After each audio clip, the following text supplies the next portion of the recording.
Bonsoir à tous. Bon, je vous remercie beaucoup d'être ici au 308, où nous accueillons un événement du CODEFA. Je vous remercie d'être venus en ce début de mois de septembre qui, je sais, est très intense pour beaucoup. Je vais faire très vite. Je rappelle juste que nous collaborons avec le CODEFA depuis quelques années maintenant. C'est toujours un plaisir de travailler sur les questions de la filière bois, notamment en Aquitaine. Et ils nous offrent aujourd'hui une table ronde de haute volée. Et je les en remercie. Je vais laisser Stéphane Latour introduire pour vous.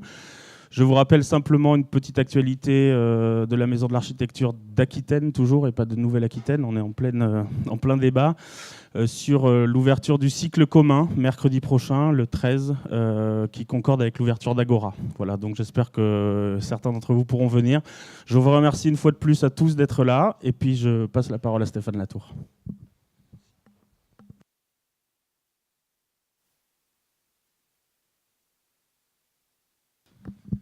Oui, merci, mais je suis aussi très heureux de vous présenter cette manifestation qui est quelque chose de nouveau pour nous, donc le tram du bois. Je vais l'introduire avec Patrick Molinier, puisqu'en fait l'idée n'est pas de nous, du CODEFA, mais du FCBA et de Patrick Molinier en particulier.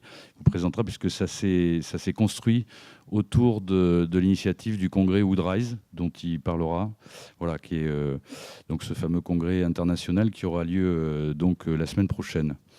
Tout d'abord, je vais aujourd'hui, on va avoir le tram du bois. En fait, ce sont des expositions sur la construction bois, sur les immeubles en bois, qui sont réalisés par 7 partenaires. Donc aujourd'hui, on a 3 partenaires qui ont accepté de venir vous présenter leur projet sur les 7. Mais donc je vais faire juste un tour d'horizon de cette manifestation qui démarre dès demain. Le tram du bois, donc il y a un tram entièrement floqué aux couleurs du tram du bois qui circule depuis cet après-midi sur la ligne C. Il y aura une campagne d'affichage sur à peu près 200 faces sur le mobilier urbain pendant 10 jours à partir de demain. Voilà, ça c'est pour la partie communication. Et donc ça c'est la communication sur ces expositions qui ont été menées autour de 3 thématiques, donc la ville durable et les territoires bas carbone, la construction bois et les immeubles en bois, et le recours à l'économie locale et aux ressources bois locales. Donc il y a, je ne me rappelle plus du PowerPoint, donc je regarde ce qui passe derrière, c'est bien suivant. Et ensuite, on a la présentation des différents partenaires. Voilà, donc tu peux mettre les diapos, puisque sur les différents partenaires, donc Aquitanis, Monsieur Blanc qui est à côté de moi va développer, donc je ne développe pas pour Aquitanis l'exposition. Nous avons aussi le groupe SNI qui va présenter à la station de tram Les Aubiers, à son siège, un certain nombre d'initiatives qu'il a prises sur des immeubles sur Bordeaux, notamment Urbix Cube, et puis d'ailleurs d'autres immeubles, dont R+6 qui est à Montreuil entièrement en bois, donc dans d'autres zones. On a ensuite Eiffage Immobilier, avec la fameuse tour Hyperion, le projet Hyperion, et voilà, notamment qui va présenter ça à la fois autour de la place Ravzi et dans le cadre de Bordeaux Atlantique. Donc ensuite, on a Kaufmann, aussi avec un projet de tour, la fameuse tour Silva, qui vont présenter leur projet. Monsieur Lopez et Monsieur Ballion sont à côté de moi, donc ils feront une présentation plus précise de tout leur projet et de cette exposition. On a ensuite Claire Sienne, qui présentera toutes les réalisations bois qu'ils ont fait. Ça sera à l'arrêt de tram Grand Parc, donc un bailleur social. On a ensuite Gironde Habitat aussi. Donc là, c'est une exposition extérieure avec des panneaux en extérieur sur notamment la résidence Les Souffleurs. Gironde Habitat qui est aussi très investi dans la construction bois, puisqu'ils avaient présenté l'année dernière aussi un immeuble, donc l'immeuble Clairefontaine à Mérignac, avec les cabinets Way Architecture et MOG. donc qui avait d'ailleurs reçu le prix régional de la construction bois. Ensuite, on a... et donc, pour terminer, on aura une présentation par Stéphane Sarmadiras tout à l'heure, donc de l'ensemble de la démarche et des projets qui ont lieu sur le site de Bordeaux-Euratlantique. Voilà. À noter dans cette initiative le fait que l'école d'architecture de Bordeaux s'est fortement investie, notamment Jean-Jacques Soulas, qui a assisté à tous nos comités de pilotage et qui a fait réaliser dans le cadre d'un master un certain nombre de maquettes sur les immeubles bois. Et ces maquettes, vous les retrouverez dans les expositions, notamment chez Aquitanis, chez Clercienne et chez Kaufmann. Tout ça, ce ne serait pas fait, et on viendra à Woodrise, sans un certain nombre de partenaires. Et notamment, je voulais citer évidemment ici tous les représentants des architectes, la Maison de l'Architecture, l'Ordre des Architectes, l'École d'Architecture, et puis mettre en lumière, donc il y a La Rocha qui est là aujourd'hui aussi, les bailleurs sociaux. L'ensemble, on a eu un gros soutien financier pour réaliser cette opération de façon assez unanime par Bordeaux Métropole, par la région Nouvelle-Aquitaine, par l'État, à la fois la DRAF, le service des forêts, et le service et l'ADREAL. L'ADEME aussi nous a soutenus financièrement. Et puis citer aussi donc la Fédération du bâtiment et le FCBA. Donc Patrick tout à l'heure nous expliquera dans quel cadre on a développé cette manifestation. Voilà, je voulais aussi vous citer, alors là ça va faire le lien avec le congrès Woodrise. Donc dans le cadre du congrès Woodrise, il y a un espace d'exposition où seront représentés de multiples acteurs, mais je voulais mettre notamment l'accent sur l'offre régionale, puisque on a d'ailleurs eu la dernière fois ici, il y a quelques mois, donc un échange sur la construction bois et un débat sur ce qu'on trouve ou pas en termes d'offres locales. Donc au-delà des débats sociétaux sur savoir combien il y a d'arbres dans la Nouvelle-Aquitaine, il y a 2 800 000 hectares et des centaines de millions d'arbres. En fait, pour la construction, il faut une offre de produits. Et cette offre de produits, elle est matérialisée par les logos qui se trouvent derrière moi, puisque là, vous avez toutes les entreprises qui ont décidé de se regrouper au niveau d'un stand collectif qui sera donc avec la région Nouvelle-Aquitaine. Vous avez donc une bonne partie, en tout cas, des entreprises, de celles qui sont les plus proactives, c'est pas complètement exhaustif, mais en tout cas de celles qui sont le plus proactives et volontaires sur le développement de ces marchés des immeubles en bois. Donc c'est aussi intéressant, voilà, de caractériser, de personnaliser cette offre. Elle sera présente lors du congrès Woodrise. Ça me donne l'occasion donc de passer la parole à Patrick. Voilà. Et puis ensuite, on fera intervenir les différents partenaires. Bonsoir, moi je suis Patrick Molinier, je travaille au FCBA, le Centre technique du bois et de l'ameublement, dont le pôle construction est basé à Place Ravzi, ici à Bordeaux. Je vais vous parler de Woodrise. Qu'est-ce que c'est ? C'est plus qu'un congrès maintenant, c'est presque une aventure. Parce qu'il y a 1 an et demi de ça, on s'est dit, on a vu fleurir des bâtiments en bois, notamment à Bordeaux, on a parlé beaucoup des tours. Quand on fait le tour du monde, on se rend compte que ce qui se passe à Bordeaux, ça se passe partout dans le monde. Voilà. Et là, on est parti de façon peut-être ambitieuse, voire prétentieuse, se dire est-ce qu'on n'est pas capable de réunir la planète du bois pour faire un congrès mondial, en se disant est-ce que il y a des congrès scientifiques qui existent, des rencontres ou autres, mais jamais d'événements tournés marché. Et on s'est dit partons dans cette aventure. Alors la France, oui, FCBA, oui, mais pas seul, parce que la légitimité, quand même, on la voit beaucoup au Canada. Donc, on a décidé de co-organiser, je dis bien co-organiser, France avec FCBA, le Canada avec notre homologue qui est le FP Innovation, et les Japonais du BRI. Et partant de là, on s'est dit, voilà, on va d'abord faire un congrès. Un congrès, c'est 2 jours d'échange. Et au fur et à mesure où on avançait, on a eu plein d'idées. Et on ne s'est jamais arrêté. Voilà. Donc, on s'est arrêté, on s'arrête. Ça commence quand ? Ça commence le 12 septembre. Jusqu'au 15. Le tramway du bois, c'est un élément du congrès parce qu'on se dit qu'il est important d'aller au cœur des usagers pour les amener chez des maîtres d'ouvrage, pour les voir des bâtiments, rencontrer, échanger. Donc c'est important. Je te laisse passer. Donc un congrès qui se passe du 12 au 15, je ne sais pas si après le programme, l'idée c'est que tout le monde retrouve un intérêt sur ce congrès. Ça va débuter le 12 par une journée architecture qui est pilotée. c'est un travail collaboratif, c'est-à-dire tout le monde y a donné. Je vais reprendre une expression de Pierrette, c'est quelque part il y a une union sacrée qui s'est mise en place, tant au niveau des acteurs institutionnels, professionnels, nationaux, internationaux. C'est fabuleux ce qui s'est passé. On est parti de rien, et donc on a une journée d'architecture où il va y avoir 250 ou 300 personnes. Il y a Julie Beauvais qui est là, qui organise ça. Ça se passera à la CCI, avec l'école d'archi qui va rencontrer des enseignants, des chercheurs, des architectes japonais. Ils vont échanger fortement. On va inaugurer le 12 au soir au conseil régional, qu'on remercie grandement, parce que c'est vrai que, heureusement qu'ils sont là pour le soutien financier. 13 et 14, le congrès. Le congrès, ça se passe au Palais des Congrès. Au départ, quand on a réservé, on discutait avec Pierre, on se disait on visait 350 personnes, 500 personnes au mieux. Hier, on a fermé la plateforme pour un premier événement. Là, je vous ai mis 1200, on est 1500. Voilà. Ça commence à nous angoisser un peu, mais on va s'en sortir. Les partenaires, pareil, parce qu'il va y avoir un salon d'exposition pendant 2 jours dans l'espace pluriel du Palais des Congrès. Là aussi, on était parti sur 50 partenaires. On en a 110 et on peut se féliciter. En plus, on a des majors du BTP, c'est-à-dire voilà, en plus des partenaires du tram, il y a des gens comme Kaufmann, Eiffage. Tous les gros constructeurs sont là, Bouygues. Il y a 3 EPA, Euratlantique, Saint-Étienne et Paris.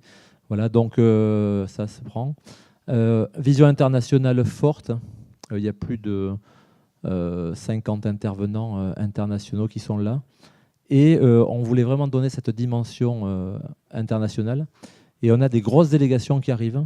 On a 80 Japonais, 80 Canadiens, 30 Belges. Je ne sais plus, mais ça déboule de partout.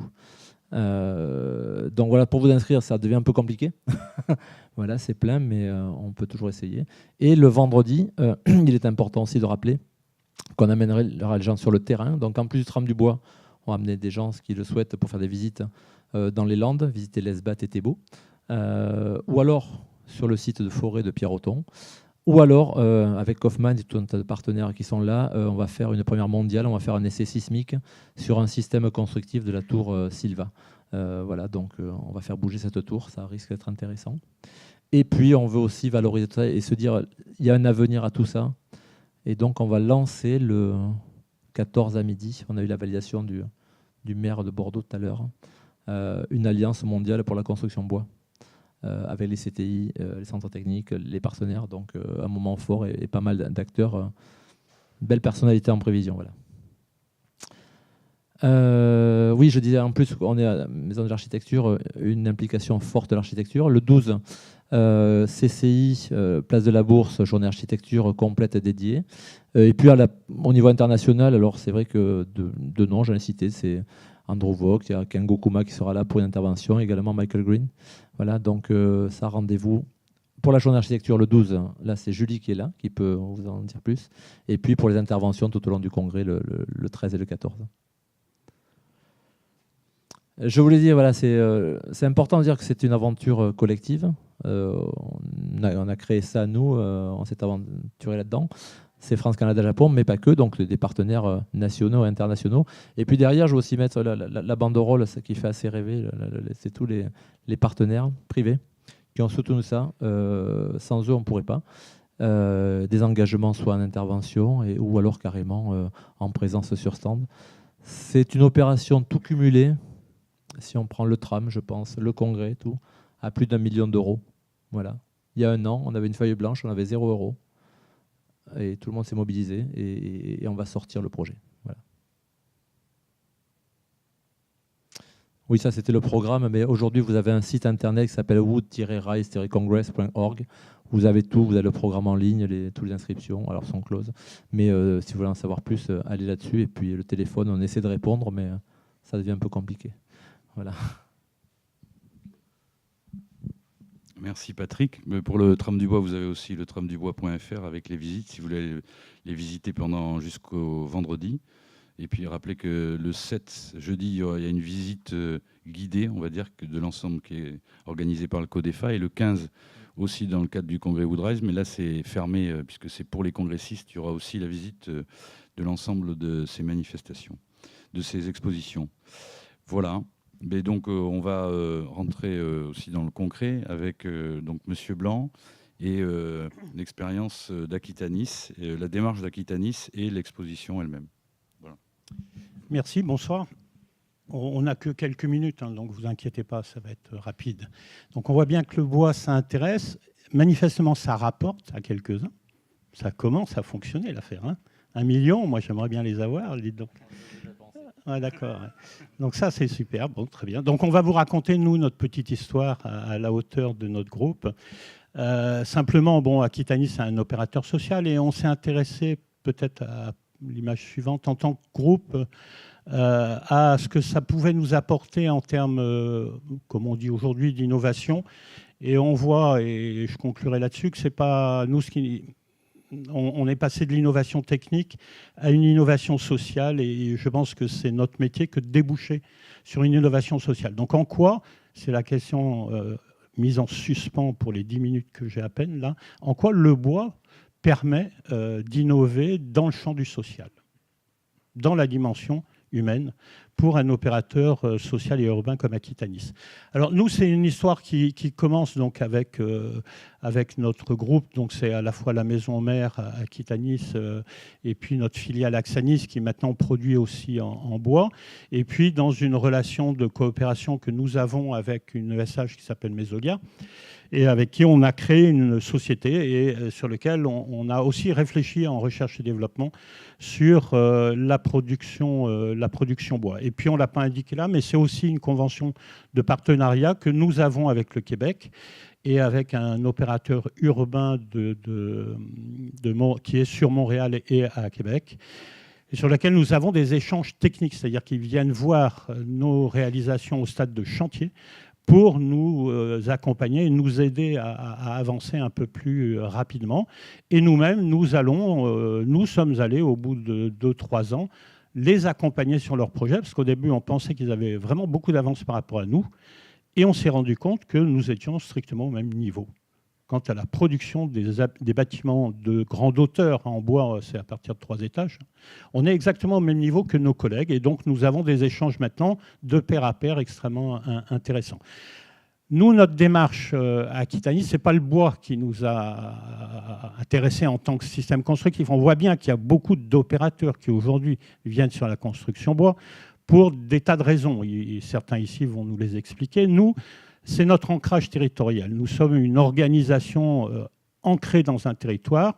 Et le territoire qui nous intéresse, qui est l'Aquitaine, a la particularité d'avoir une immense forêt de pins. Et on a toujours pensé que le pin pouvait faire un retour vers le bois de construction. Et donc c'est dans notre démarche de responsabilité sociétale d'entreprise, où nous sommes dans le secteur immobilier leader en France aujourd'hui en management durable, qu'on a travaillé sur la question de mais que fait-on avec ce bois?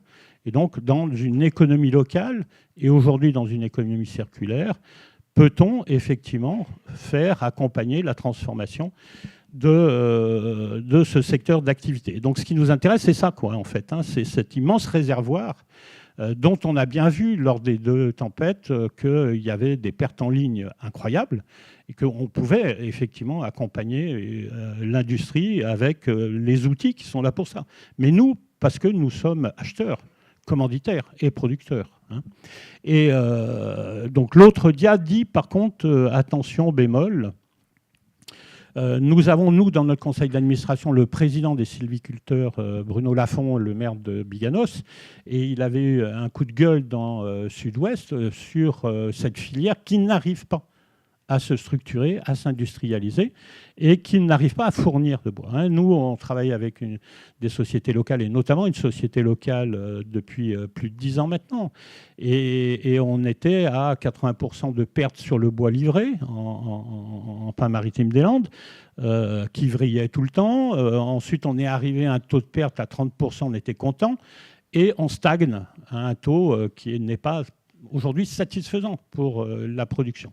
Donc le pin des Landes, on n'y est pas encore. Le modèle industriel qu'on attend du côté des exploitants et producteurs n'est pas au rendez-vous pour que la filière construction bois puisse se saisir de ce pin des Landes. Ça commence. Il y a une 2e usine qui est en train de se créer, nous semble-t-il. Ça commence, mais il faut absolument que cette filière se structure. Nous sommes dépendants d'une filière puisque nous avons fait le choix de faire le lien entre le bois et l'industrialisation. Donc un système constructif industriel lié au travail du bois et non pas de faire au début un travail d'artisan et en se disant tiens, je fais un panneau bois par-ci, un peu de bois en façade par-là. Nous, ce qui nous intéresse, c'est vraiment la question de l'industrialisation, de la production du logement avec cette ressource du pain maritime des Landes. Donc qu'est-ce qu'on a fait, nous, ces dernières années? Il reste de bois, il ne bouge pas. Merci.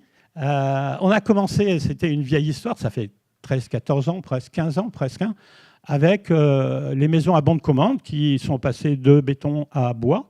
Et c'était vraiment un système industriel où on se disait comment je vais construire plus vite, plus performant avec le bois. Et le bois a répondu présent aux préoccupations d'Aquitanis du moment. C'est-à-dire qu'effectivement, le chantier est plus rapide, les coûts sont peut-être au rendez-vous, on n'était pas sûr, au début pas, mais on se disait à force, il y a un effet d'échelle, on devrait y gagner. Et on a découvert à Québec qu'on ne gagnera jamais. Il n'y a pas d'effet d'apprentissage et d'effet de volume. Sur le coût de la construction bois, aux États-Unis, on a une étude sur 10 ans qui montre que les prix sont les mêmes entre le tradi et le bois dans la construction. Donc on a mis une croix dessus et on va chercher la performance dans d'autres dimensions que la dimension économique. Donc on a commencé à produire ça et puis on a évolué. On s'est beaucoup intéressé au système industriel et on a dit à un moment donné, il y a la 3D qui vient, il faut qu'on soit précurseur de production 3D. On a fait une opération terminée, finie pour nous. Dans les 25 prochaines années, tant que je serai là, c'est interdit de faire de la 3D en bois. C'est une catastrophe aujourd'hui, pour nous. Il y en a d'autres qui réussissent, mais pour nous, ça a été... Donc on oublie et on est revenu en 2D avec notre procédé constructif. Donc nous sommes le seul organisme en France à avoir inventé et être propriétaire avec une agence d'architecture qui est l'atelier provisoire d'un système constructif industriel utilisant le bois. Donc c'est un mécano qu'on a largement présenté à Arc-en-Rêve ici, qui a fait ses preuves et on a produit comme ça 400 logements en quelques années avec notre procédé constructif Sylvania. Ça marche très bien. Ça a permis quand même d'avoir une possibilité pour les architectes d'expression architecturale, alors que la maison à banc de commande, c'était un peu une maison sur catalogue. Avec Sylvania, on a permis quand même aux architectes d'avoir effectivement une écriture différente par opération. Mais ce qui nous a intéressé, c'est comment dans la dimension industrielle, ça c'est du produit industriel, c'est fabriqué en usine, c'est monté sur le chantier, comment je vais déboucher sur plus de qualité d'usage pour nos accédants et nos locataires. Est-ce que le bois va nous permettre de faire beaucoup plus en termes de qualité d'usage? Et on voit là sur ces quelques images qu'effectivement on peut être très généreux et on peut faire de très beaux espaces avec le bois. Et on se dit que plus je vais industrialiser, plus je vais offrir de grandes surfaces pour le même prix que des petites surfaces, peut-être. Voilà, et on fait donc on fait de l'offre pour les ménages, on fait de l'offre, là c'est le plus haut bâtiment en bois de la métropole bordelaise. Il est livré, on peut le visiter. C'est dans un machin Baobab. Je ne sais plus quelle était la procédure Baobab. Voilà, on a gagné et c'est le plus haut bâtiment en bois construit aujourd'hui. Il est habité. Les autres, on attend qu'ils soient habités, mais pour l'instant, nous, on tient la queue de Mickey là. Donc vous voyez, c'est pas grand-chose quand même en termes de hauteur, mais ça tient. Bon. Et c'est très performant. Ça, on a énormément évolué avec ce projet à l'ISNAB, qui a été très accompagné, et avec Atelier Provisoire, effectivement, on a beaucoup progressé avec ce projet-là. Ce qui nous a permis de passer dans une autre génération. Donc on n'a pas... Oui, on avait fait cette opération qui est 100% Pain des Landes. Donc, tout ce qui n'est pas bois est du bois Pain des Landes dans l'opération... qui est notre petite échoppe bordelaise, qui a eu en son temps le prix d'architecture à la Biennale d'Agora, donc qui a été remarqué et qui est vraiment une très belle opération et qui nous a encouragés à continuer à faire du bois et à montrer qu'on pouvait faire de l'architecture, puisque ça a eu un prix de l'architecture. Et le président du jury s'est longuement penché sur ce projet On a de superbes photos, Souza qui regarde ça, émerveillé, donc c'était assez sympa. Et puis on s'est dit aussi, le bois, il est intéressant pour revenir dans l'histoire de Bordeaux, qui croit qu'elle est une ville de pierre. Or, il y a quand même encore quelques collectifs dans Bordeaux, dans le vieux centre historique, qui sont en façade en pan de bois. Et donc là, on a eu l'occasion, rue Carpenter, de refaire une opération avec une façade bois. Et donc on a montré avec les Bâtiments de France, avec l'Archi-Conseil, etc., qu'il était possible de faire une architecture très contemporaine, remplissant toutes les normes et les conditions d'aujourd'hui avec du bois. Et je vous invite à la visiter. Je ne sais pas si elle est dans le trajet des visites, mais elle est assez exceptionnelle. Et on a eu un prix national pour cette opération du fait de ce très belle façade bois. Et on a travaillé à l'intérieur de qu'est-ce qu'on pouvait faire avec toujours la question des usages. Et je vais conclure là-dessus avec, j'espère que c'est la suivante pour aller vite. Voilà, il y a Ben aussi. Et avec Ben qui est en système industriel bois vêture métallique, on a commencé à toucher du doigt ce que le bois pouvait nous apporter à l'intérieur du logement. Et donc on fait dans un mixte maintenant béton-bois. Donc on a un plancher et béton, comme Eiffage le fait, comme d'autres le font. On a une vêture bois et on a une partition de logement en bois. Et l'avantage de la partition du logement en bois, à la différence d'une partition en béton, c'est que ça se démonte. Et donc on a inventé le logement totalement modulaire, simplement parce que tout le cloisonnement se fait avec des cloisons amovibles en bois. Alors c'est une innovation totale, puisque c'est reprendre une invention qui a déjà été faite. Vous savez, on partage le fait que l'innovation, c'est le fait que d'un seul coup, on devient intelligent. On a compris que la chose avait déjà été inventée.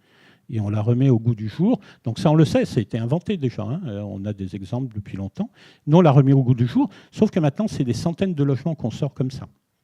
Et voilà mon innovation sociale. Le bois nous permet de mettre nos locataires au travail. Ce qui n'est pas rien. Nos accédants participent de la construction de leur logement. Avec le béton, c'est un peu plus compliqué. Avec le bois, on a réussi à faire ce joint qui nous intéresse, nous, de comment nos habitants participent de la conception et de la réalisation de leur logement. Et ils font toutes leurs partitions. Et peut-être que demain, ils feront aussi les façades. Voilà. Et ça, c'est fait avec c'est le prélude à la deuxième. On peut passer la dernière image pour que je puisse conclure. Voilà. C'est la deuxième génération de notre procédé industriel Sylvania qui devient Sylvaneo. On a tiré les leçons des expériences que nous avons menées. Et nous avons maintenant un nouveau marché cadre qui nous permet d'engager, de poursuivre ce travail-là de production industrielle avec le bois.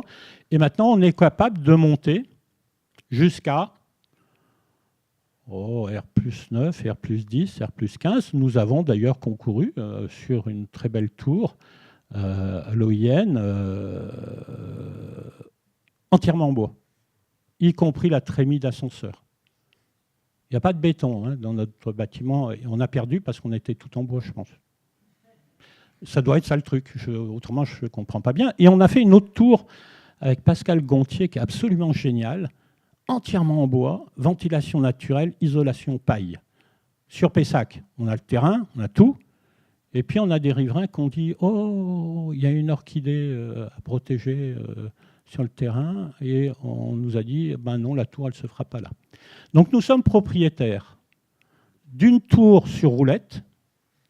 Et donc, je profite, et à Woodrise, on en profitera, je fais un appel, je mets sur quinenveut.com ou Le Bon Coin, je crois, c'est ça.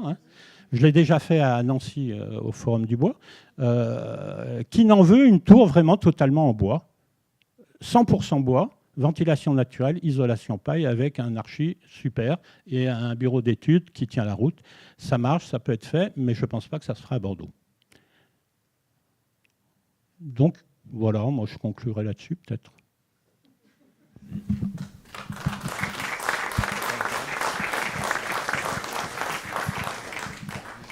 Merci. Maintenant, je vais passer la parole à Kaufmann et Broad avec M. Lopez et Bayon. Bonsoir à tous. C'est avec beaucoup d'enthousiasme que Kofma et Broad s'impliquent dans cette quinzaine de constructions bois à Bordeaux, dont le départ sera donné demain par le tram du bois et qui se prolongera dans quelques jours avec Woodrise. Nous sommes très heureux d'être partenaires et je remercie Patrick de nous avoir sollicités, avec lequel nous avons travaillé et préparé l'ensemble des événements, que ce soit le tram, le congrès Woodrise, ainsi que les essais sismiques dont Patrick vous a parlé tout à l'heure, qui auront lieu le vendredi matin. Quelques mots sur Kaufmann. Kofma et Broad, présent depuis plus de 50 ans, s'est engagé dès les premières heures aux côtés des initiateurs de ces événements aussi inédits qu'innovants. Donc ça nous a semblé ce partenariat être naturel et qui crée aux côtés des collectivités de la ville de demain. En tant que développeurs-constructeurs, nous œuvrons quotidiennement pour apporter des réponses aux prochains enjeux de l'immobilier en privilégiant des modes constructifs toujours plus respectueux de l'environnement. Alors, si Kaufmann est l'un des premiers promoteurs aujourd'hui ensembliers au niveau national, il est également un acteur de proximité qui s'engage pour un développement urbain raisonné des territoires. Notre entité est implantée en Nouvelle-Aquitaine avec 3 agences, Bordeaux, Bayonne et La Rochelle. L'agglomération de Bordeaux est aujourd'hui l'une des plus dynamiques et ambitieuses de France et nous essayons de l'accompagner dans le cadre de ces projets aussi innovants que passionnants. Donc, juste un simple chiffre, nous avons actuellement 2800 logements et 35 000 m² de bureaux en cours de construction et d'études sur Bordeaux Métropole.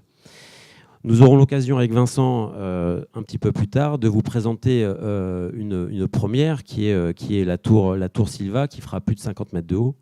Donc, elle sera haute de 18 étages, proposera près de 200 logements et sera constituée à 80% de bois avec une structure primaire à colombage géant.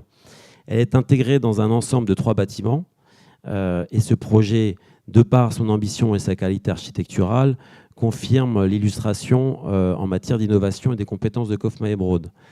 18 000 m² pourront être développés sur ce programme, 15 000 m² de logements en accession et sociaux qui seront certifiés NF Habitat HQE, 3 000 m² de bureaux labellisés BREEAM Very Good, ainsi que des commerces et un parking silo. La particularité de ce projet réside également dans le choix qui a été fait par Kaufmann de constituer une équipe de spécialistes et d'experts.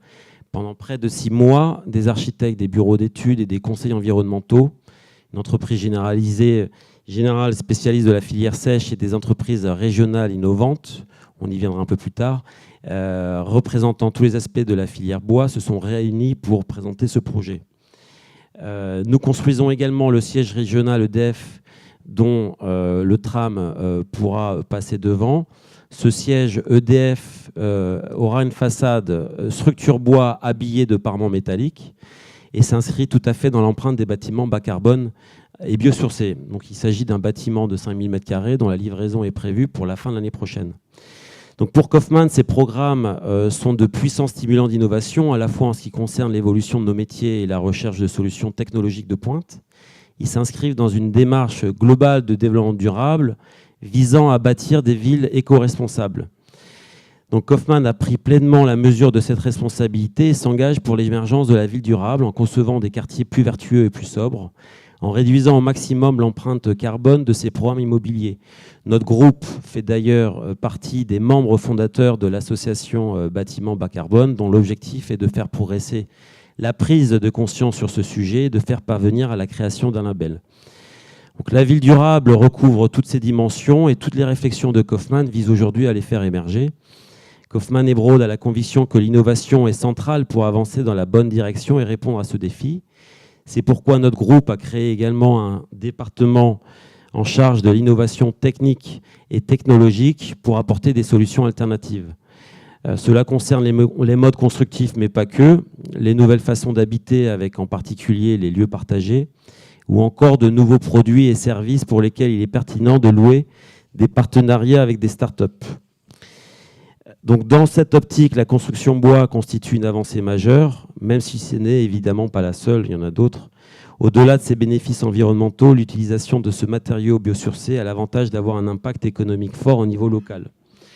Donc, le travail en étroite collaboration avec des acteurs locaux, et on va en parler avec IBS ou SACBA, ont permis de structurer et de consolider la filière locale dans une région où la ressource est abondante.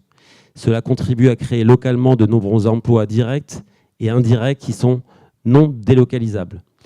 Donc je terminerai simplement en disant que la construction bois est pour nous une source d'innovation permanente, une réponse pertinente aux enjeux actuels de développement durable et un levier de dynamisme de l'économie locale. Avec la Tour Sylva et EDF, les deux projets actuels de l'agence de Bordeaux, Kaufmann et Broad confirment sa capacité à produire des projets qui sont qualitatifs avec une offre bas carbone 100% française. Donc on va vous présenter avec Vincent maintenant le projet Sylva, qui a été remporté il y a maintenant 1 an et demi, et dont le permis de construire devra être déposé en fin d'année pour un démarrage des travaux d'ici 1 an. Bonsoir, Vincent Ballion, Studio Belcourt, architecte. Je vais vous présenter le projet de l'opération Sylva, qui est une opération qu'on a menée conjointement en termes de conception avec l'agence d'architecture Artebuild. Comme le disait Georges, différents acteurs de l'économie locale du bois, pour ne pas les oublier, IBS, SACBA. Également un partenariat avec le FCBA, sur lequel je reviendrai un petit peu plus tard. Il faut savoir que ce concours, on a eu la chance d'y participer. C'est presque une aventure plus qu'un projet, parce que on a eu la chance d'être désigné lauréat, mais sur le terrain d'en face. Donc il va falloir qu'on fasse le projet. Mais aujourd'hui, ce projet avait une vocation, c'était un appel à projet de la part de Ratlantic, qui avait pour vocation de favoriser la production d'immeubles de belle hauteur, ou de grande hauteur, si on peut dire, en structure bois. Sachant qu'aujourd'hui, cette opération, ce n'est pas uniquement la tour, c'est un ensemble qui fait 13 000 m², si j'ai pas de nom, 13 000 m², grosso modo, dont la tour fait 8 000 m². C'est un programme mixte, logement, accession à la propriété, locatif social, bureau et commerce, et bien évidemment le stationnement qui va avec. Si vous voulez, on peut... voilà. Aujourd'hui, pour résumer très grossièrement, voilà l'implantation qui était pressentie pour ce projet-là, alors sur lequel va se construire la tour Hyperion. Et nous, on viendra probablement s'installer sur l'îlot d'en face, eu égard au fait que l'EPA a estimé qu'il y avait suffisamment de projets, puisque je crois qu'il y avait eu 11 dossiers de remis en tout, et 9 qui avaient été retenus in fine. Il y avait suffisamment de projets qui avaient une qualité suffisante pour se dire qu'il n'était pas utile de relancer un appel en candidature sur l'îlot d'en face. Pour en revenir à ce que l'on a produit, on a organisé ce projet-là autour d'une rue. Aujourd'hui, c'est un concept. Ce qui est assez marrant, c'est que pour le coup, il y avait des réponses qui étaient assez différentes sur cette portion-là, mais en structurant l'îlot de manière à ce que, en gros, on puisse avoir aussi un découpage cohérent de notre opération, de manière à avoir aussi une bonne maîtrise de l'ensemble de cette opération, qui reste quand même une opération un petit peu complexe. Voilà, c'est tout le travail autour de la rue. Voilà, pour vous donner un ordre d'idée, la tour aujourd'hui, la tour en elle-même, la partie qui fait 50 mètres, c'est une ossature constituée d'une colonne vertébrale qui, certes, est en béton, au grand regret de certains, qui est un colombage géant. Et avec un parement en ossature bois d'un partenaire qui s'appelle Techniwood, qui a développé un système constructif de panneaux qui, sauf si ça a évolué, est pratiquement le seul pour l'instant qui a un avis technique sur des immeubles de cette hauteur-là, on va dire, pour simplifier. Cette tour aujourd'hui est constituée de 80% de bois. Seulement, dans la réflexion générale, on s'est posé la question de savoir s'il fallait se cantonner à produire un objet haut en bois et qu'il ne fallait pas essayer d'aller un petit peu plus loin.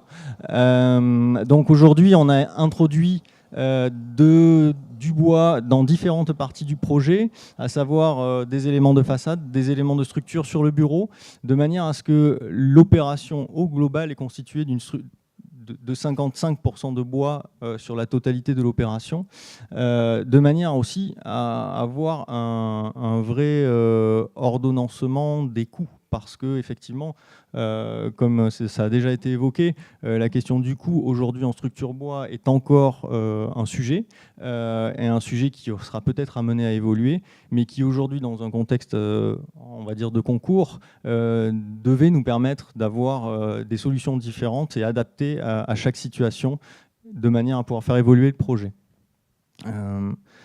Voilà, pour simplifier grossièrement, ça c'est une petite coupe de détails sur cette structure dont on voit le colombage qui passe devant au niveau des logements. Ce système aujourd'hui, dans le cadre du partenariat avec le FCBA, va être testé sur une table sismique au FCBA le vendredi 15, si je ne me trompe pas. Alors, à tout malheur, il y a quelques avantages, c'est que ça fait 2 ans que ce concours a été monté, et du coup ça nous a laissé le temps de travailler sur certains sujets, en espérant pouvoir tirer le bénéfice de ces études immédiatement pour ce projet-là, et pas d'attendre un futur projet. Donc aujourd'hui, le FCBA est en train de travailler sur cette question-là. Je ne crois pas trahir de secret en disant qu'à terme, les données accumulées sur ces études-là seront rendues publiques, seront diffusées en open data. Alors aujourd'hui, il faudra attendre qu'on avance un petit peu dans notre projet, mais c'est aussi une volonté du maître d'ouvrage, je crois que c'est une volonté de tous les partenaires, de dire si on veut que les choses avancent, il faut aussi se donner des outils de communiquer à tous et plus largement possible. Voilà, ce sont quelques maquettes de principe sur la question de la structure. C'est la partie qui va être testée. Aujourd'hui, la partie qui va être testée, c'est une réduction à l'échelle entière de 3 niveaux de cette tour, espérant à la fois nous permettre d'avoir des données, d'une part sur la sismicité, parce que c'est un sujet, même s'il n'est pas prégnant à Bordeaux, mais également sur d'autres aspects, c'est-à-dire l'influence du vent sur de tels ouvrages, et également des notions de confort à terme, parce que, après tout, ce sont des bâtiments dans lesquels on est censé vivre, et vivre confortablement. Voilà. Je crois que c'est à peu près tout pour cette opération. Merci.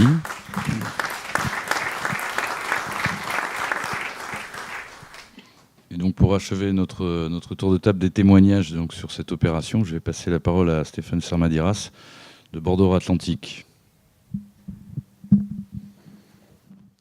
Oui, bonsoir à tous. Donc on m'a demandé de présenter un petit peu la vision de l'aménageur, et en tant qu'aménageur, quel était notre rôle quel pouvait être notre rôle en tout cas dans ce phénomène de construction bois moyenne et grande hauteur.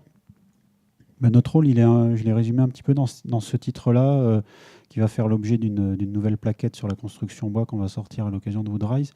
C'est d'être un petit peu un accélérateur de la construction bois. On peut passer à la diapositive suivante. Je veux juste rappeler les missions qui sont les nôtres, parce que c'est parfois surprenant pour certains de découvrir qu'on n'est pas jugé par nos donneurs d'ordre sur le nombre de mètres carrés produits. Mais le premier critère de jugement de nos donneurs d'ordre, c'est le nombre d'emplois créés. C'est-à-dire que si on produit 2 500 000 m² tel que le projet de Atlantique en fait état, c'est pas satisfaisant si en face il n'y a pas le nombre d'emplois prévus. Et le deuxième critère de jugement, c'est la production de logements. Et quand on additionne ces deux choses-là, eh bien, on peut arriver à une équation assez intéressante en faveur de la construction bois.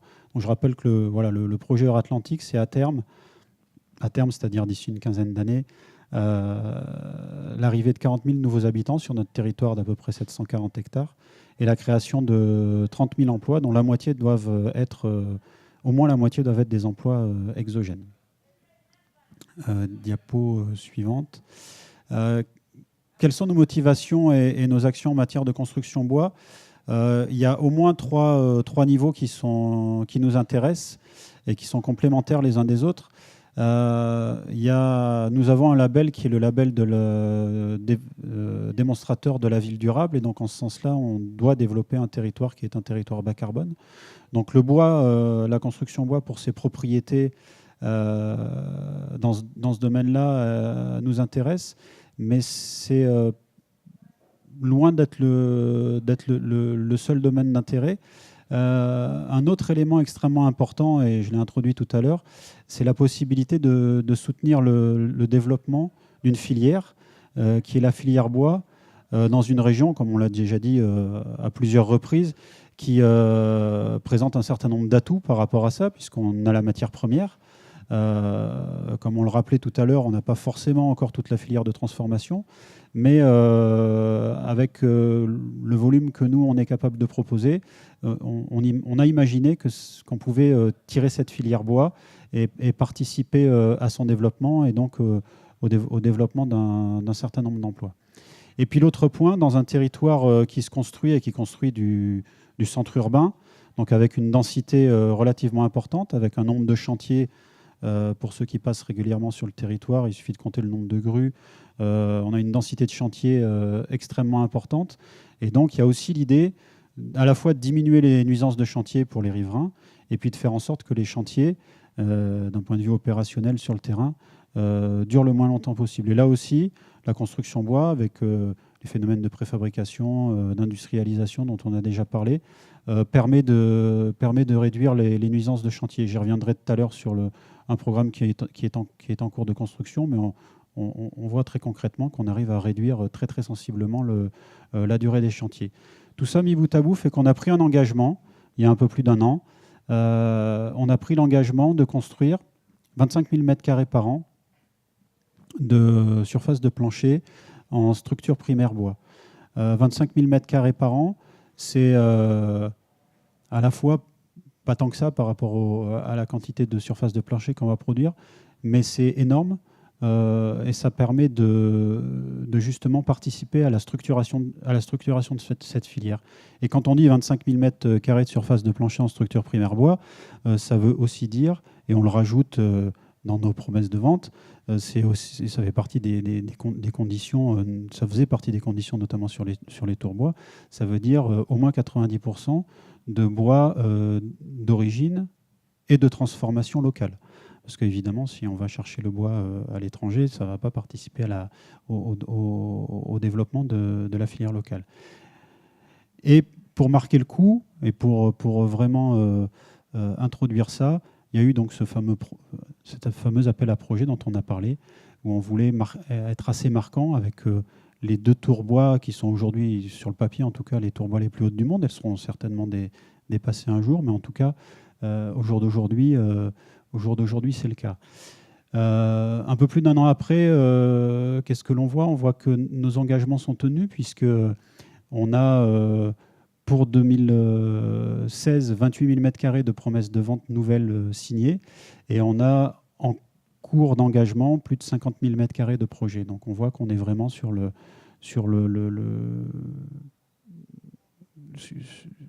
on tient cet engagement et on va le tenir pendant au moins 10 ans, si ce n'est 15 ans. Diapo suivante. Voilà, je vais vous présenter quelques projets en cours. Le premier projet que vous aurez l'occasion de visiter si vous participez aux différentes visites qui sont organisées à la fois sur la partie Tram du Bois et sur Woodrise, c'est le projet Perspective de Piché, qui est donc un immeuble ossature bois, R+6, 5 000 m². Le chantier est en cours. Woodrise et le Tram du Bois tombent au bon moment, parce que c'est vraiment le bon moment pour voir ce projet-là. Si vous avez l'occasion de vous rendre quai de Brienne, c'est maintenant qu'il faut y aller, parce qu'après on ne verra plus la structure bois, mais là la structure bois est quasi montée et on voit toute cette structure poteau-poutre qui ensuite sera en partie masquée. Donc si vous avez même en dehors des visites, si vous avez l'occasion de vous y rendre, c'est maintenant au mois de septembre qu'il faut y aller. On en a parlé, les 2 tourbois, la tour Hyperion des Fages, 7000 m², 150 mètres de haut, 82 logements. J'ai mis quelques chiffres sur le tonnage de bois. Là, on est sur un système constructif qui tourne plutôt autour du CLT. Le permis de construire est en cours pour une livraison prévue courant 2019. On a la tour Silva, je ne vais pas revenir dessus, on en a déjà parlé, mais sur un gabarit équivalent, avec là aussi un permis qui sera déposé dans les prochains mois, une livraison en 2020, si je ne me trompe pas. Sur un système constructif là, qu'on a vu tout à l'heure, qui tourne plus autour du colombage ou du poteau-poutre géant. Le Belvédère, c'est un grand projet de 140 000 m², un grand projet urbain, rive droite, en tête de Pont-Saint-Jean, qui va totalement restructurer cette partie du territoire. Et les projets sont en cours et on incite les promoteurs à introduire un maximum de bois dans ces constructions-là. Donc sur ce projet-là, on sera entre 10 et 20% et de plus en plus vers les 20% de structure bois. C'est un projet énorme, donc il y a un permis qui existe, mais il va y avoir plusieurs phases de livraison jusqu'à 2020 de ce projet-là. Alors projet mixte, de 50 000 m² de bureaux, des logements, des commerces, une grande place qui va donner vie à ce quartier-là. Ce que l'on appelle l'îlot du Nant, ça, c'est aussi une façon d'introduire du bois dans les projets en construisant un rez-de-chaussée ou 2 premiers niveaux en structure minérale. Et puis, on est sur des R+3, R+4 en construisant 1, 2 ou 3 niveaux, les 1, 2 ou 3 derniers niveaux en structure bois. Ça a pas mal d'avantages. Ça permet d'alléger les structures notamment et d'avoir des fondations plus légères. Et là, sur ces projets-là, on arrive comme ça à avoir 30% des constructions en structure primaire bois. En quartier des Champs, rive droite également. Tribeca, qui sera un projet autour de la place d'Armagnac, où on a cet immeuble central qui sera un R+6 de 2000 m² qui sera construit en structure primaire bois. Et puis, je ne sais pas s'il y en a un autre après. Oui, l'îlot 1.7 de Gironde Habitat, donc bailleur social également, qui va construire 72 logements, également en structure primaire bois. Voilà quelques-uns des dossiers qui sont en cours. Et on va produire ça tous les ans pendant, encore une fois, plus de 10 ans. Donc voilà un petit peu le rôle incitatif que l'on a et on espère en ce sens participer à la structuration d'une filière économique locale.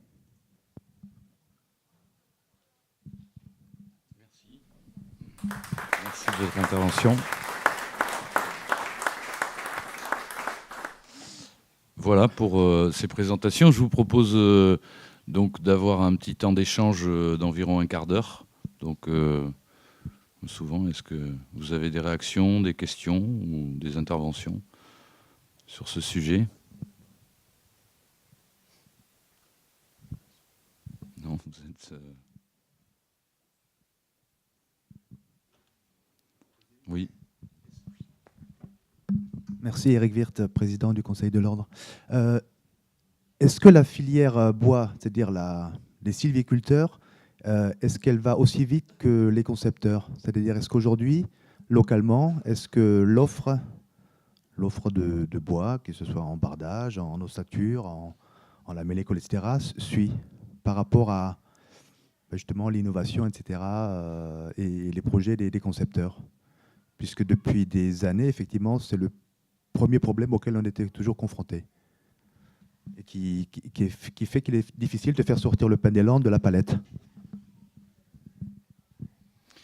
Alors c'est une question effectivement que tout à l'heure elle a été posée par, on a cité le président des sylviculteurs, des propriétaires forestiers qui se posent la question. Une première réponse, ça sera Woodrise. Vous allez voir l'ensemble des entreprises qui sont exposantes et les produits qu'elles font. Donc voilà, il y a eu de très gros investissements depuis un moment. Il y a des entreprises qui sont dans la salle aussi.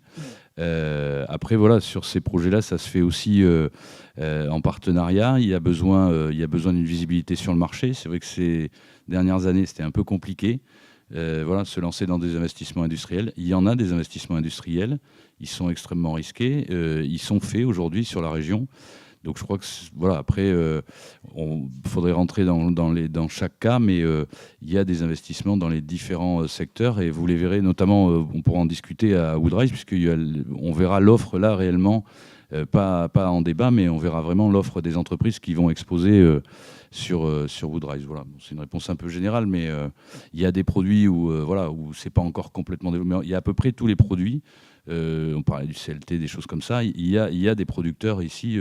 La Mêlée-Collée, il y a une offre importante.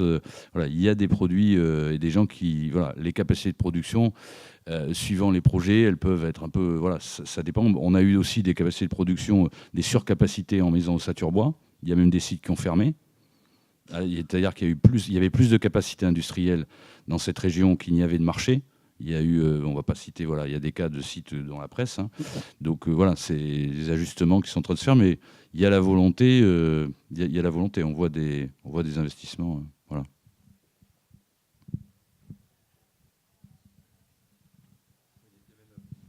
Il y a même la possibilité d'aller visiter le 15 des entreprises qui ont investi largement. Je pense à Thébault ou Lesbat, une visite qui est programmée là-bas pour montrer comment un scieur passe du monde du sciage à produit de soins de transformation en créant du bois beauté, du bois massif reconstitué avec un gros investissement. Donc oui, ils se mettent en place. Donc c'est vrai que les concepteurs vont peut-être plus vite que les dessiner sur un papier. Voilà, un écran, un bâtiment, c'est bien. Investir plusieurs millions d'euros avec une rentabilité, ça prend toujours un petit peu plus de temps. Mais là, ils y sont. Là, ça y est, on a du lamelé collé, on a du CLT, on a du bois massif à beauté, du BMR. Voilà, ils sont là, les produits du bardage.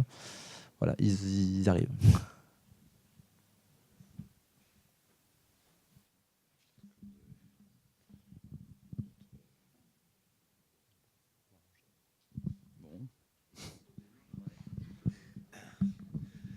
Donc c'est encore moi.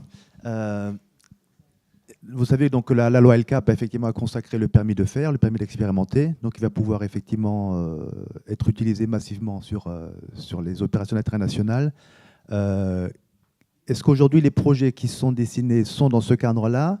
Et est-ce que pour les projets futurs, qu'est-ce que vous en attendez effectivement? Est-ce que vous pensez vraiment que ça permettra de faire un saut qualitatif en matière d'innovation dans l'usage du bois, par justement la possibilité de déroger à ce nombre de normes, notamment les normes d'incendie, qui sont effectivement peut-être plus prégnantes pour le bois, mais également d'autres normes, type urbanistiques ou autres?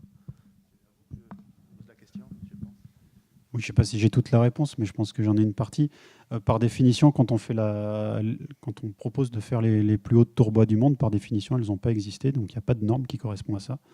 Donc, de fait, on déroge. Et donc, il y a effectivement toute une phase de recherche et développement dans laquelle sont impliqués l'ensemble des acteurs qui participent à ces projets-là, avec des investissements assez importants. L'essai sismique en lui-même est un investissement lourd pour ces projets-là. Donc, ce que l'on souhaite en tirer, c'est effectivement il y a certainement une courbe d'apprentissage à avoir sur ces projets-là. Mais en tout cas, aujourd'hui, ce que l'on constate, c'est que les choses sont faites en recherche et développement au mieux pour que ces différents systèmes constructifs, en plus, qui ne sont pas les mêmes en fonction de l'ensemble des bâtiments que je vous ai présentés, ont tous des systèmes constructifs différents. Et oui, ce que l'on souhaite en tirer, c'est une application directe et que cette phase de R&D, que les partenaires actuels ont bien voulu prendre en charge, avec, comme on l'a dit, une diffusion en open data de l'ensemble des données qui seront générées par toutes ces expérimentations, puisse être applicable directement pour d'autres projets. Et donc arriver aussi à une rentabilité économique qui se rapproche le plus rapidement possible des systèmes constructifs plus conventionnels, en tout cas que l'on connaît. Pour ça aussi qu'aujourd'hui, les 2 tours bois sont inscrites dans des projets d'îlots un petit peu plus important, c'est aussi pour qu'on puisse trouver un équilibre économique sur ces projets-là qui viennent équilibrer les dépenses qui sont faites sur des phases de recherche et développement. Ouais, juste rappeler, au niveau des systèmes constructifs bois, les tours, aujourd'hui on peut construire une tour bois de 50 mètres, on est totalement traditionnel. Les systèmes constructifs poteau-poutre de Silva ou des Perrions, c'est des systèmes qui sont classiques et qui sont dans les réglementations ou autres, donc il n'y a pas de souci. L'optimisation, voilà, c'est que quand on va commencer à monter à 50 mètres, il y a des phénomènes qui apparaissent, notamment la phénomène en tête de pont. Voilà, ça. Et puis après, par contre, l'innovation, elle n'est pas forcément sur la hauteur. Stéphane a présenté quelques projets là. Il y a des entreprises dans la salle aussi qui innovent pour optimiser les coûts de construction. C'est-à-dire la mixité bois-béton qui apparaît, notamment sur l'ISNAB. Aujourd'hui, c'est une innovation. Elle n'a rien de révolutionnaire parce qu'on ne monte pas à 50 mètres, mais il y a quelque chose de nouveau là-dedans. Voilà. Donc elle est cachée parfois, l'innovation. Oui, et pour continuer sur ce qui a été dit, effectivement, ce sont des modes constructifs qui existent. Ce qui est innovant et ce qui est nouveau, c'est la hauteur. Donc effectivement, la réglementation sur cette hauteur n'existe pas. Il y a un travail de recherche et développement qui doit être fait, qui a déjà commencé à être fait, notamment dans la phase concours, puisque tout un travail a été réfléchi avec des experts, c'est-à-dire que les réunions qui ont été montées tout le long de cette phase de concours, on se réunissait, il y avait une vingtaine d'ingénieurs entre les bureaux d'études, les bureaux de contrôle, les 2 cabinets d'architectes.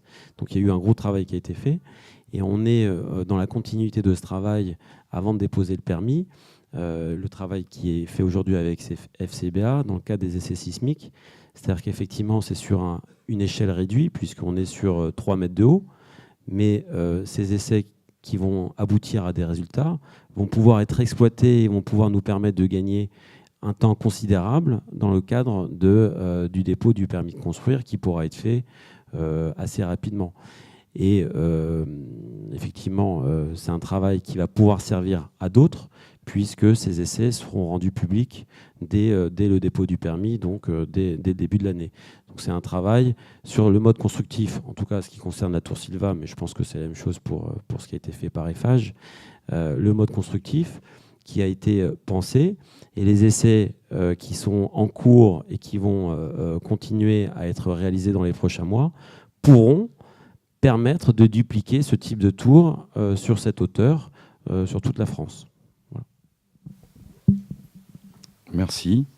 Écoutez, je pense qu'on va conclure là et je vais vous inviter donc au nom de la Maison de l'Architecture et du CODEFA à aller boire un verre et discuter, continuer ça autour de discussions plus informelles. Et juste, je vais juste laisser Patrick dire un petit mot sur encore autre chose qui a lieu. Oui, parce qu'en fait, il se passe tellement de choses que j'ai oublié. On est dans le monde de l'architecture. On a Woodrise aussi. Vous allez découvrir dans Bordeaux, on a un partenariat avec Agora. Et donc, il y a des architectes qui ont pris le pari de monter des pavillons éphémères dans Bordeaux, que vous allez voir pendant un mois et demi. Il y en a un juste porté par l'équipe d'architecture, Gram Architecture, qui est en train de se construire juste en face du Palais des Congrès, donc un genre de pagode. L'équipe de Cause Architecture va monter un pavillon place Péberlan, voilà, donc il y a les maquettes. Et va apparaître aussi, je crois que c'est place Péberlan, avec l'équipe Nicolas Lenné et Roussel qui est en train de donc, construire le R+6, un agora rond qui est assez magnifique. Donc vous allez pouvoir vous balader dans Bordeaux. Et il y a Jean-Jacques Soulas, je l'ai oublié, voilà, parce que il est arrivé en dernier, il souffre en ce moment. Il s'est engagé dans une aventure de faire un pavillon éphémère au conseil régional en collaboration France-Japon. Donc, il manage actuellement, je ne sais pas comment tu te débrouilles avec les étudiants japonais, en japonais ou pas. Tu as plusieurs étudiants japonais, ils sont en train de faire un pavillon autour des poteaux. Donc, on les remercie tous parce qu'ils y mettent ces architectes qui sont en train de construire. Et c'est vachement bien de montrer ça. Voilà. Donc, allez vous balader, vous allez trouver des choses intéressantes.